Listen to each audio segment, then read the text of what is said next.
Ternyata di balik kartun-kartun ini banyak cerita dan juga banyak episodes yang benar-benar menyedihkan banget. Hi guys, welcome back to Ruang Gelap. I've been doing this for so many times but I still can't get it right.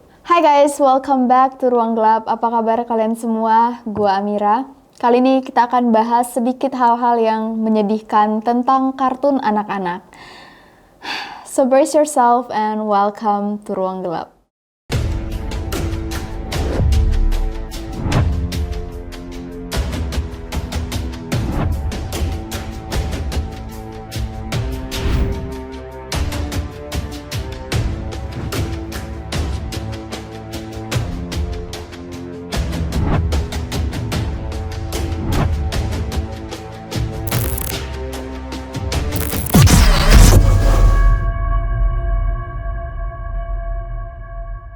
Kartun pertama adalah Peter Pan karya Jimmy Barry. Kartun yang kita ketahui tentang Peter Pan yang tinggal di Neverland, di mana nggak ada anak-anak yang semakin tua, itu ternyata terinspirasi dari kisah nyata Jimmy Barry sendiri, pengarangnya. Waktu masih kecil, Jimmy ini punya kakak laki-laki yang meninggal secara tragis saat kecelakaan ski di umur 13 tahun.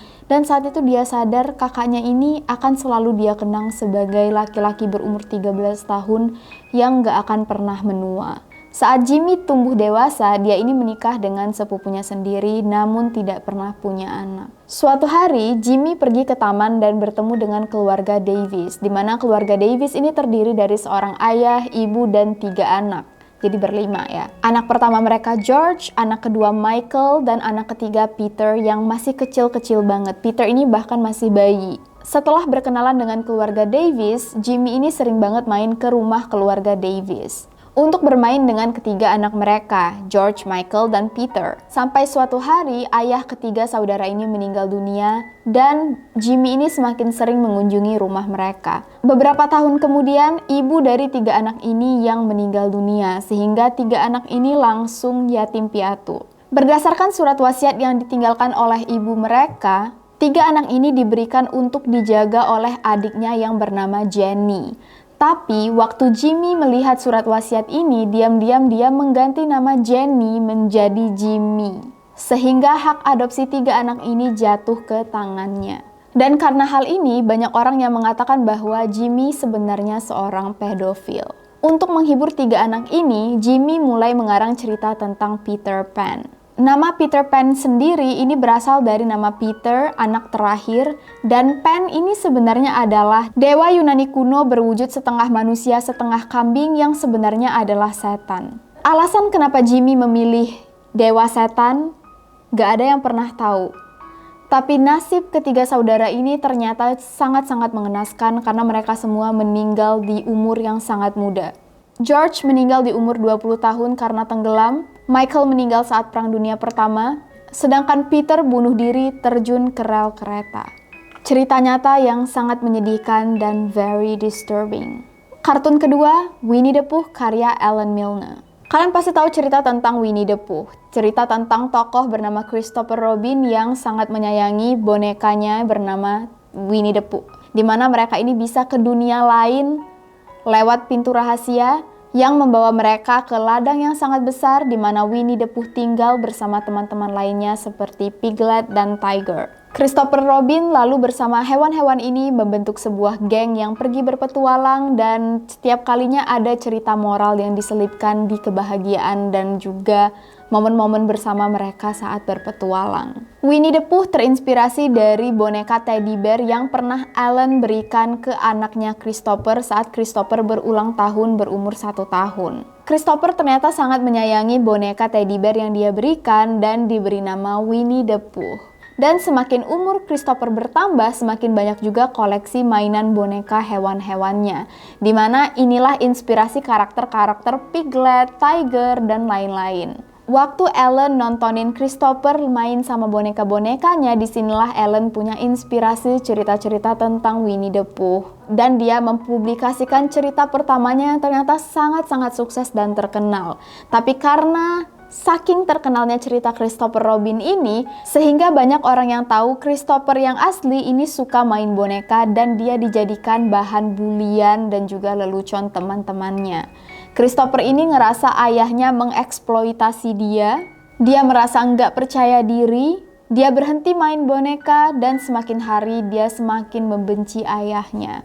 Semakin cerita Winnie the Pooh terkenal, semakin tertekan pula Christopher Robin di dunia nyata.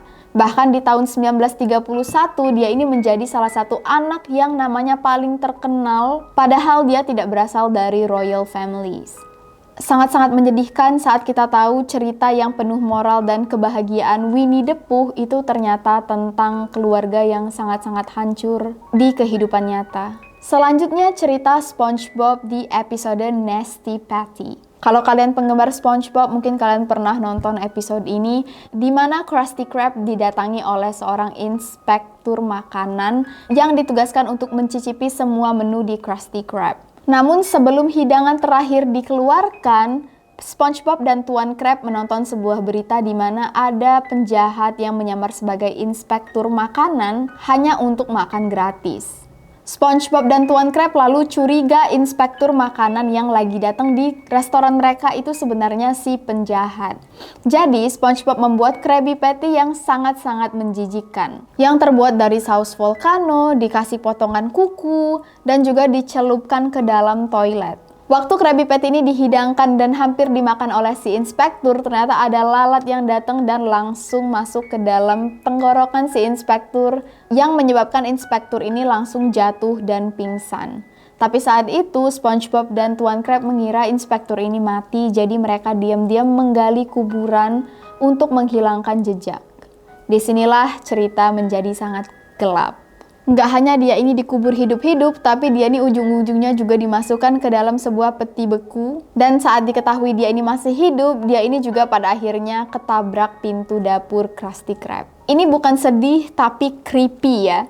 Sekilas karena ini kartun SpongeBob jadinya lucu, tapi kalau kita pikir lagi, ini ditonton anak-anak dan message-nya itu sebenarnya so dark. Kartun keempat, Hey Arnold, my favorite. Episode Pigeon Man atau Laki-laki Burung. Cerita bermula saat merpati milik Arnold ini sakit dan Arnold berusaha untuk menyelamatkan merpatinya dengan membawa merpati ini ke seorang laki-laki yang sangat aneh, sangat seram, pokoknya sangat ditakuti oleh semua orang.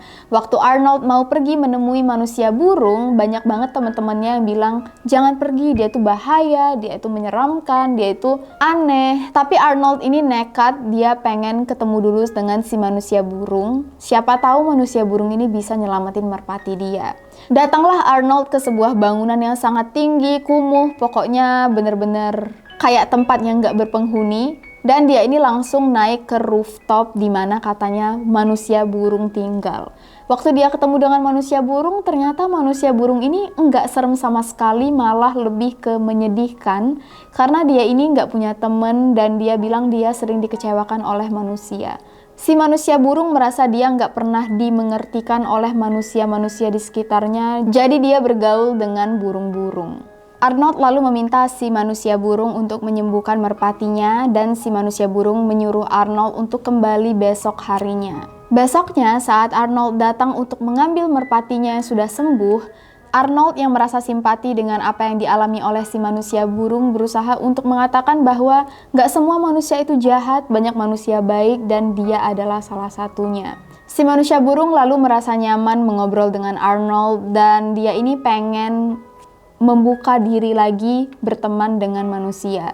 Arnold lalu ngajakin dia makan di pizza hingga si manusia burung ini punya pikiran, oh ternyata nggak semua orang tuh jahat dan mungkin gue bisa diterima oleh lingkungan lain. Tapi sayangnya ada sekelompok anak-anak yang iri melihat Arnold makan dengan si manusia burung. Dan waktu mereka lihat si manusia burung tuh ternyata nggak serem, mereka jadi pengen buat si manusia burung ini marah supaya keseremannya itu keluar. Jadi anak-anak ini datang ke rumah si manusia burung dan merusak rumah-rumah burung yang didirikan oleh si manusia burung. Waktu Arnold dan si manusia burung sampai ke rumah dan melihat tempatnya itu udah hancur, si manusia burung itu langsung sedih, frustasi, dan dia ngerasa kenapa sih manusia harus sejahat itu. Dan dia bilang ke Arnold dia sudah nggak bisa lagi menahan kesedihannya dan dia pengen pergi aja dari tempat itu. Di kartun ini diperlihatkan si manusia burung terbang bersama burung-burungnya menuju langit. Tapi banyak yang percaya si manusia burung ini bunuh diri terjun dari bangunan. Si manusia burung yang diperlihatkan terbang itu sebenarnya cuma hayalan Arnold yang trauma menyaksikan orang bunuh diri. Ini so sad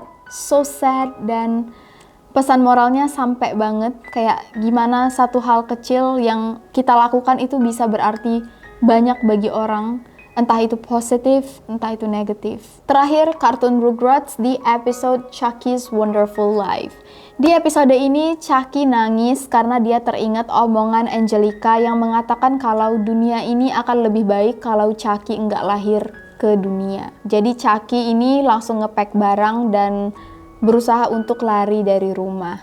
Tapi waktu dia mau lari dari rumah, ternyata ada guardian angel yang bilang, Chucky, lu mau lihat gak dunia tanpa lu kayak gimana? Dan waktu itu Chucky bilang, iya, dia mau ngeliat gimana sih kehidupan orang-orang di sekitarnya kalau dia nggak pernah lahir. Dan disitulah Chucky pindah ke dunia paralel di mana dia emang nggak ada. Dan dia nyaksiin ternyata ayahnya itu jadi agak gila karena nggak pernah nikah dan nggak pernah punya anak. Ayahnya ini selalu ngobrol dengan boneka kaos kaki yang dia taruh di tangannya. Sedangkan sepupu kembarnya ini jadi anak yang sangat jahat karena nggak ada yang ngajarin, nggak ada yang ngelatih. Ditambah lagi tante dan omnya ini juga tambah stres karena anak-anaknya out of control. Sebenarnya ini agak nggak masuk akal, cuman cerita di balik Chucky yang mikir, oh kayaknya dunia lebih baik kalau gua nggak lahir, itu kayaknya sering kali masuk ke pikiran kita dimana kita sometimes capek dan kita mikir, kayaknya gue better nggak ada di dunia ini deh. Pemikiran yang sangat gelap, tapi gue yakin banyak orang yang sebenarnya mikir kayak gitu. Dan setelah Chucky melihat gimana kehidupan tanpa dia baru sadar, oh ternyata gue itu sangat valuable untuk keluarga gue. Ternyata orang-orang di sekitar dia sangat butuh dia, dan dia lahir karena dia memang deserve a life. Sebenarnya hampir semua kartun itu kita pasti pernah dengar conspiracy theory di mana mereka itu kisah nyatanya sangat menyeramkan atau sangat menyedihkan. Dan gue juga nggak tahu kenapa cerita kartun anak-anak bahkan Disney itu have this dark side, padahal cerita ini untuk anak-anak. Kalau kalian sendiri, cerita konspirasi kartun apa sih yang menurut kalian paling mind-blowing? Let me know in the comment section below. Gue pengen tahu. See you guys on the next video. Give me thumbs up kalau kalian suka video ini. Jangan lupa untuk subscribe dan stay safe and stay alive.